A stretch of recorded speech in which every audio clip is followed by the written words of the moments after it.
Arti penting pengakuan Paraguay atas Yerusalem, Ibukota Israel. Saudara Presiden Paraguay Santiago Peña datang ke Yerusalem, Ibukota Israel, untuk meresmikan kedutaan besar Paraguay di Yerusalem, Ibukota Israel. Sebelumnya, kedubes Paraguay berada di Tel Aviv, Israel. Presiden Paraguay juga bertemu Daniel Shartman, anak dari David Shartman, seorang warga Paraguay yang tinggal di Israel. Ia menjadi korban teror Hamas pada 7 Oktober 2023. Presiden Paraguay juga meletakkan batu peringatan di Museum Holocaust, ke tembok ratapan, dan menyusuri Via Dolorosa hingga Gereja Makam Kudus.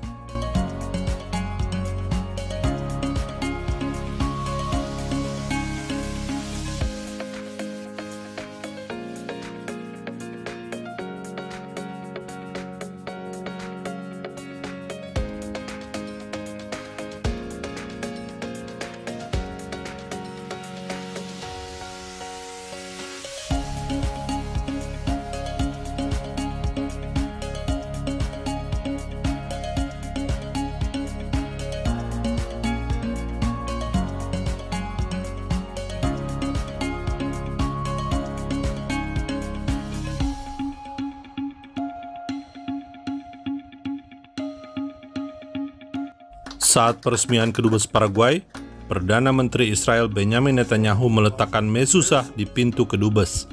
Mezuzah berisi gulungan Torah kecil di dalamnya. We're here in a high-tech zone of Jerusalem.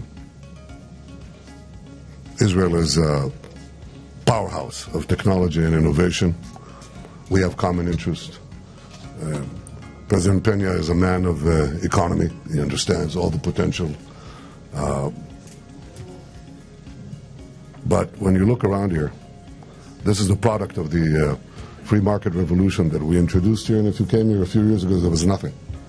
But there were these hills. These are the hills that 3,000 years ago King David proclaimed Jerusalem is the capital of Israel.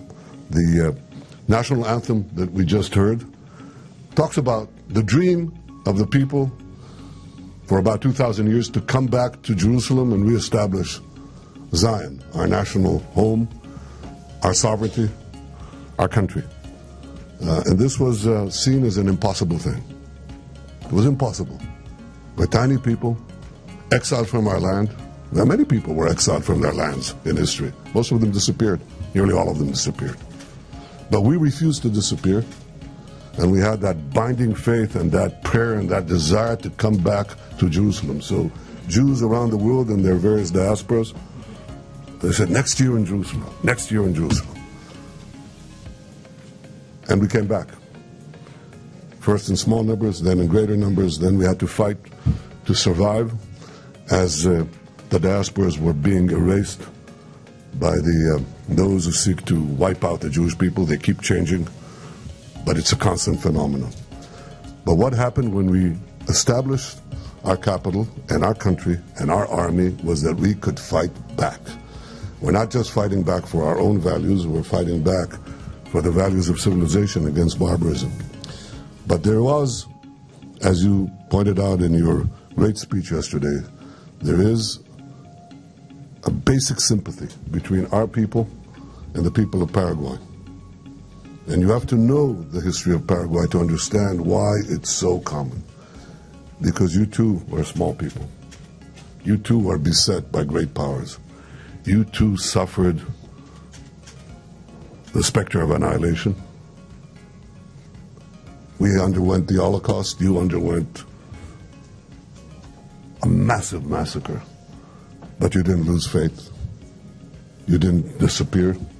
You maintained yourself. And I think that this is this desire both to seize the future, to create this progress, to create the benefits for humanity, which is what you see in this building, is coupled with the understanding that we have a heritage and a commitment to our past and to our future that transcends time.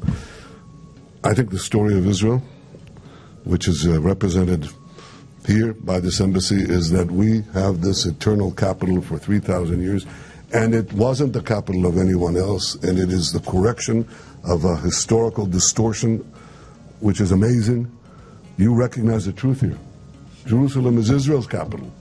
It will always be Israel's capital. It will be the undivided capital of Israel. It will never change. This is a fact, and you recognize it, and we recognize the fact that you speak out and stand up for that because of the common values. I think the story of Israel is a parable for all nations.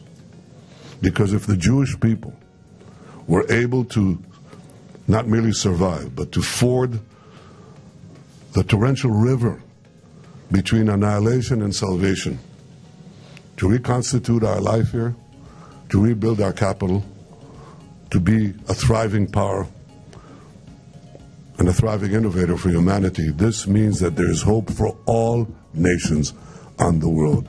And the one nation that we seize with great friendship and great sympathy and great love is Paraguay. Thank you for coming here. Thank you for opening the embassy. Mr. Prime Minister, it's for me such a privilege to take this decision. I met you the first time you visit Latin America. Yes, I remember. And I was impressed with your strength, with your commitment, with your determination. I was very happy to see that during the time that I was Minister of Finance, the government of Paraguay took a very bold decision, a very ambitious decision to open the Paraguayan embassy in Jerusalem. I was very sad a couple of months later when a new administration, driven mostly by revenge, an internal revenge, nothing to do with the people of Israel, decided to move it back. I'm very happy that this is taking place in this very moment that the world is living, where a lot of people talk, but not many people act. So for us, not only saying, but doing is very important, Mr. Prime Minister. And on behalf of all the Paraguayan people, we were with you, we are with you, we will stay with the people of Israel forever. Thank you very much. Saudara, negara-negara cinta damai pasti memilih mendekat dengan Israel. Karena Israel selalu menawarkan perdamaian, bukan konflik. Damai selalu baik. Damai pasti baik. Damai dimulai dari diri sendiri. Salam damai dari Fakta Israel.